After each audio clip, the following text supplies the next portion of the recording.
Going down Jerome's beautiful Saturday, birds are chirping and stuff, and it's time for another Vikings news dump. Hopefully you're enjoying the long Labor Day weekend and get your rest in because we're back, baby. We're back. Football is in full swing.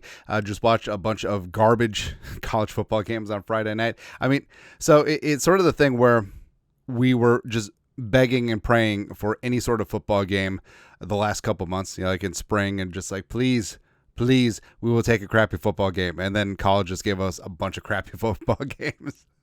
And then we're just like, okay, we'll just take it. But it happens. And it's exactly what will happen during the NFL season as well. It's like we're just jonesing for a Garbaggio, like Titans versus, I don't know, Panthers Thursday night game. Even though I looked at the Thursday night slate, it's actually pretty good this year. The league went really hard on divisional matchups, which are always a little bit spicy. Kind of like that. Also, something I like is you guys were amazing. So crush the fundraising goal for every meal in the month of August. Like we said, all Venmo, Snapchats, not Snapchats, Cash Apps, Snapchats too. Why the hell not? Super Chats went to every meal. They do a great job right here in the Twin Cities, helping shore up some food insecurities for the youth. And you guys were fantastic. So love all of that. Thank you everyone who donated, paid it forward, and also. Remember, link to every meal is in the description. If you want to donate directly, shoot us an email. We'll count you in the tally. Again, thank you everyone who contributed. Also contributing. So, Jaren Hall sort of contributed last year. Yeah, but in a sort of surprising move, the Vikings waived Jaren Hall. They signed Brett Rippin ass. And Jaren Hall, there were some thoughts that maybe a team would pick him up as a quarterback 3, but remember, if he was claimed on waivers, he had to be added to the other team's 53-man roster. Also, I think that O'Connell was fanning the flames a little bit on, Jaren Hall was injured against the Eagles. So maybe teams didn't want to gamble and add an injured player to the 53, but Jaren Hall did clear waivers. And like we said, I think that it was very clear from Kwesi and Kevin O'Connell's language at their press conference that Jaren Hall was not happy about the situation, where Hall had a very solid preseason. And I think that, well, first off, he wasn't getting a lot of snaps in training camp practices. I mean, that's sort of part of the story that was thrown underneath, because it was Darnold, it was J.J. McCarthy, Mullins was getting the leftovers, and then Jaren Hall just got a little bit there. But he stepped up nicely in preseason. A lot of thinking that the team would protect him as a quarterback 3, but they decided to upgrade with Brett Rippin. TBD if it's more of an upgrade. But as we pointed out yesterday, I feel like the Rippin signing is much more about trying to upgrade Nick Mullins eventually once Brett Rippin is up to speed here in the offense, because Brett Rippin's not going to be a starter. Nick Mullins is not going to be a starter, so he does fill the veteran backup stopgap type of quarterback. I think Jaren Hall has a little bit more upside than that, but we'll see. Now the decision will be, will Jaren Hall re-sign to the Vikings practice squad, because it's pretty clear that the Vikings want him back, or is this one of those one of those mind games where the Vikings like, yeah, we want to sign him back to the practice squad, but they actually don't. Then they don't reach out. And then when Jaren Hall signs somewhere else, he's like, well, obviously he wanted to sign somewhere else. Passing the buck. I don't know, man. But the question is, does Jaren Hall see a path here in Minnesota, even with J.J. McCarthy as the future franchise guy? Does he run back in a system where he's had success, or does he try somewhere else? So we'll see. Also, from the transaction where it seems like Kinkene and Nwangu, who went back on waivers after he failed his physical with the Saints, it looks like he's not claimed. So now, I mean, the Vikings have an interesting situation. Even though they talked up Myles Gaskin so much as the kick returner 1 and RB3, do the Vikings bring back Kinkene to the practice squad? You could see some shuffling today or over the weekend on the practice squad. Also, our long national nightmare is over. So a couple days ago, Brandon Ayuk finally signed his extension, 4 years, $120 million. Basically, it was the same deal that's been on the table this entire time. But of course, deadlines drive deals, and all of the talk is like, oh, Ayuk is going to the Steelers. Oh, Ayuk's going to the Patriots. Oh, Ayuk's going to the Commies to reunite with Jaden Daniels, the pride of Arizona State, and just like, well, whatever. But either way, San Francisco, keeps one of their offensive stars, and also he's going to be in uniform now when the Vikings play the Niners week 2. But also, hey, maybe he's not in game shape, so maybe he'll be limited. Who knows, man? Yeah, but I'm just glad that every single day watching Good Morning Football, it's not like, well, what's Brandon? All you doing today? Is he holding out? Oh, he gave a bro hug to John Lynch, and boy, what's good? It's so stupid. Also stupid. So this is great. So Jamar Chase basically having a hold-in with the Bengals, and this could carry into the season. Vikes fan page. Bengals wide receiver Jamar Chase reportedly wants a new contract that tops a Vikings wide receiver Justin Jefferson by 1 penny per rap sheet. They'll give him a 4-year, $140 million and 1 cent deal. So petty. Also, he's not worth that money. Also, the Bengals are notoriously one of the cheapest teams in the league. That's why it was so tough to get. I mean, that's why T. Higgins hasn't gotten paid. That's why, I mean, Joe Burrow was a no-brainer, but you kind of had to pay him. But I don't think that Jamar Chase is going to get that deal in Cincinnati, especially they don't want to reward his tactics of the hold-in either. So, yeah, I don't think that that's going to be happening with Cincinnati. Maybe somewhere else. But also love the pettiness and competitiveness of the two former teammates at LSU. Skull LSU. Right, man. Also, right is so NaJee Thompson, who was waived with the injury designation before the start of the season. He was unclaimed, and now he's on season-ending injured reserve for the Vikings. Apparently, it was a left leg injury, and there had been mixed reports that NaJee was getting close to returning to the roster towards the third preseason game, but maybe not so much. NaJee put out on social media, "Thank God and another thank you to the doctors here at Northwest and Dr. Bennett for going above and beyond." So, pretty obviously had some sort of surgical procedure on that left knee, left leg. So, obviously everything's undisclosed. I'm sure the details will come out, but wishing NaJee the best. Yeah, and he's a fantastic special teamer. Coach had one of his dynamos last season, but we'll see him next year and get after things, man. All right. Also, NaJee is a great follow on Twitter. He's got great baseball and basketball takes. So, there you go. Pride of Georgia Southern, getting after it.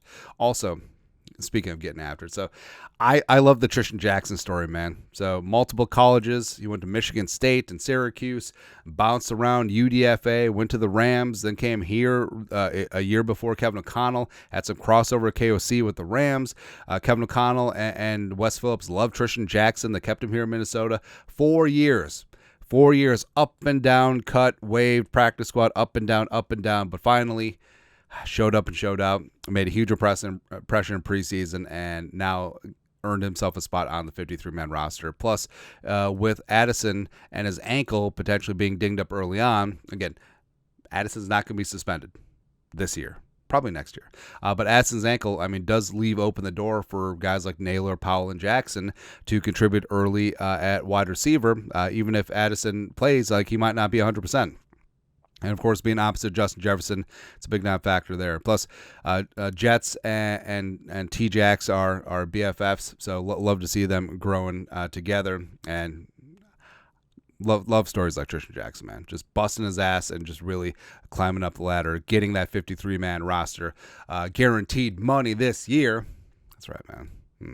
Also right is Christian Darrisaw. So Darrisaw has been on a bit of a Minnesota tour. He's been out fishing, went to the Gopher game, which was a near-round thing. Oh, he had a great view of that kick. It probably looked good from Darrisaw's perspective, and then they launched the fireworks. But also, so Darrisaw has this new thing on his Instagram where he just films rookie tackle Walter Rouse eating and just catching it. I don't know what it is. Is this a thing? I'm not up on social media trends, but it'd be funny if that's a thing. And Rouse, Rouse is a mountain. Rouse is a tank. Need a lot of fuel for that gas tank, man. And also, I love me some Brian O'Neill getting up there in age. Contract getting a little bit of wonky. Could Darrisaw and Rouse be the future tackle duo going forward? Would love to see it. Also, someone I'd love to see is a freaking Super Bowl for this damn team. But Good Morning Football had a segment, which tortured fan base is most deserving of a Super Bowl win? Right, and of course they talk about the Bills, talk about the Browns, etc. And what's interesting is that the Good Morning Football had two Minnesota natives on the desk. Tom Pelissero, formerly of this area, 1500 ESPN, NFL Network now, as well as Jamie Erdahl, who is a true blue Vikings fan. Love to see that. So 2 out of the 4 people on the desk were Vikings or were Minnesotans. which is kind of funny. So obviously, there's one answer, and Jamie knows. Jamie understands. So Pelissero, he's a reporter, so he has to be objective now. But Pelissero grew up a Vikings fan, so he knows. But Jamie Erdahl definitely wears her allegiance on her sleeve. Respect that, and yeah, it's tough. It's tough, man. It's really, really tough. And of course, they point out highest winning percentage in NFL history without winning a Super Bowl. Blah, blah, blah. It's okay. It's okay. Trust the process. Kwesi, O'Connell, JJ, the other JJ, please just relieve me of this pain and suffering. That's all we need. Also, speaking of pain and suffering, the Vikings just don't get respect. And it's just so blatant from the national media, Jerome haircuts. And we pointed out to laugh at it and also point out the malfeasance. But, I mean,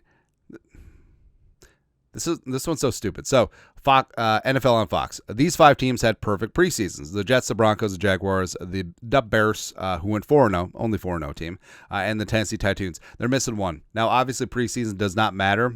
And yes, hey, did you know that when the Browns were 0-16, they went 4-0 in preseason? Same thing with 2008 Lions. Yeah, fully understand that. But, I mean, it's so easy just to look at the preseason standings and be like, oh, you're missing one team. The Minnesota Fighting Vikings, who went 3-0.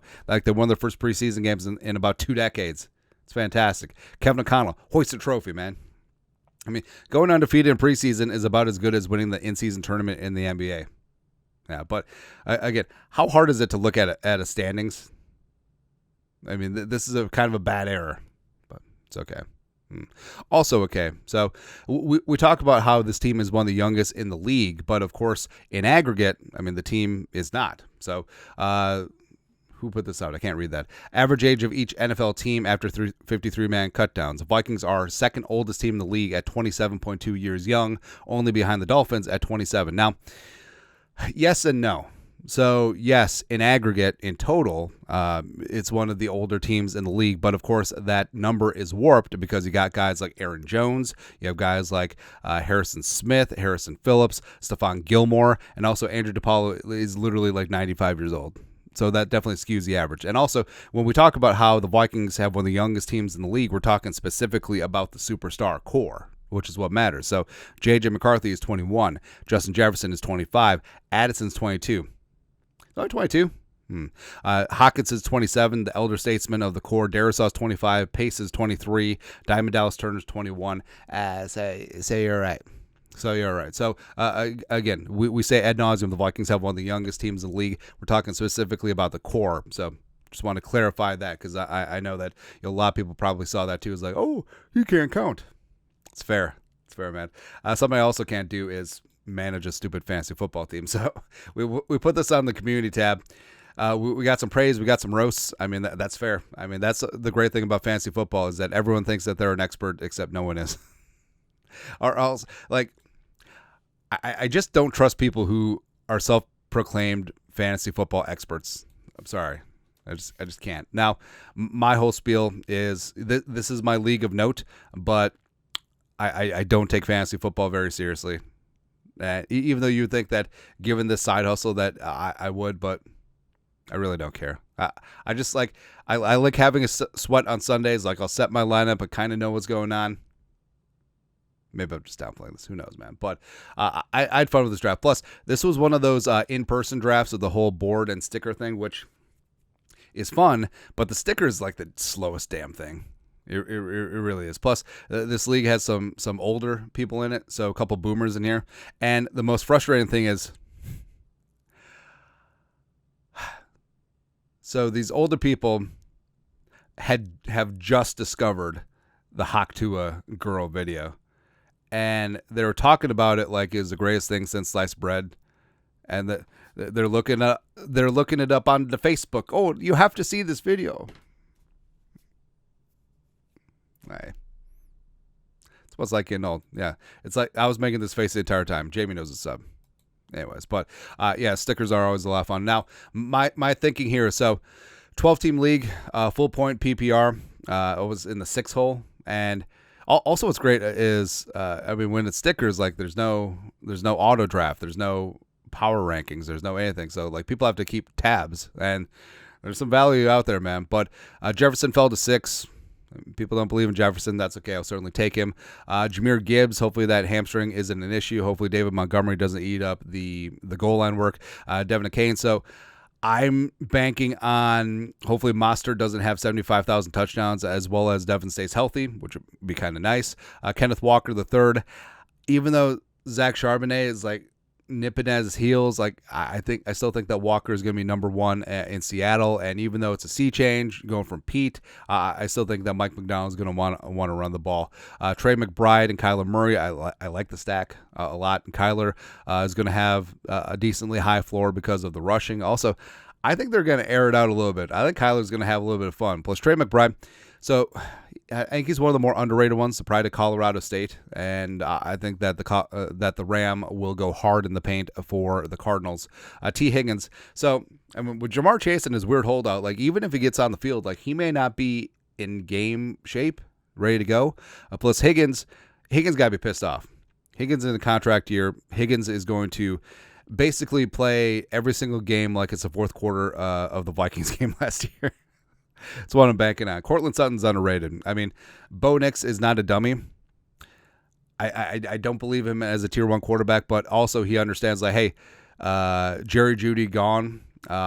Tim Patrick's gone for whatever reason. I'm just going to chuck it up to Cortland Sutton. There you go. Jonathan Brooks on IR. Oh, there is an IR slot in this league, so I'm just stashing Brooks for a while. But when he comes back, I think that he'll be the 3-down lead dog in Carolina. Jameson Williams, dart throw. Who knows? I mean, it seems like it's supposed to be every single year. It's like, oh, this is the year that Jameson Williams breaks out. Whatever. And maybe I'm just rooting against him because he was drafted with a pick that Kwesi traded to the Lions. Who knows? Bucky Irving. So all this talk is like, I mean, the gap between Rashad White and Bucky Irving, the pride of Oregon/Minnesota, like it's not as wide as you think. And I actually think that Bucky could start taking a little bit of that work. Taysom Hill. So I'm just banking that Taysom Hill is going to have some quarterback snaps this year because Derek Carr is garbage. So I mean that is the best cheat code where you have Taysom Hill at tight end or flex, and he's got some quarterback stats as well as obviously rushing. So that's great. Michael Wilson in Arizona. I feel like he's everyone's darling. Like Michael Wilson, this is going to be the year. Pride of Stanford. Jared Goff, whatever. Marshawn Lloyd. So with Dylan going on season-ending injured reserve, and I just don't really believe in Josh Jacobs, man. I don't. But Marshawn Lloyd, even though he's been dinged up, like I think he'll get a shot there. And then Jalen Polk, the Patriots are going to have a lot of garbage time. So that's what we're banking on there. So, and also, I mean, we're just going to stream a defense and kicker whenever it happens. But I don't know. Like, I feel like this one is like we're either going to be last, or if things click, we'll lead the league in scoring and we'll win. That's it. It's my entire rationale. But like I said, don't take things too seriously. Especially look at my team name. It's the best team name ever. I'm only in 3 leagues. Definitely pare things down.